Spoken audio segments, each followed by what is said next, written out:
Hello, in this video I will show you how to replace the rear hatch lift pistons or struts on a 2004 Toyota Prius.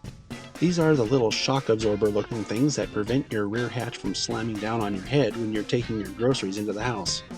The Toyota Prius didn't change much between 2004 and 2009, so this process will be the same for all those model years. The hatch needs to stay open the whole time, so either figure out a way to hold it up or get someone to help you. First, you have to pry this little metal clip off the ball socket that attaches on the hatch end of the strut.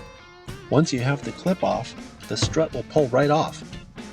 The bottom will pull off without removing anything, so just pry it away. I will remove both, then replace them. While I have all four of the balls exposed, I will take a moment to wipe them clean with a rag so the new struts go on easily. My struts came with both sockets facing the same side, so I have to twist one so they're facing opposite directions. Putting the new struts on is as simple as just pushing each socket over the ball joints where the old ones came off. That's it. Just push and it will snap into place. This is one of the easiest repairs you can make on a car. It takes only about 5 minutes, and the struts can be found on Amazon for as little as about 20 bucks. If you appreciate my approach to these how-to videos, please consider subscribing.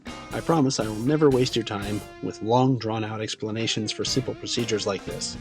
Thanks for watching, and make it a great day.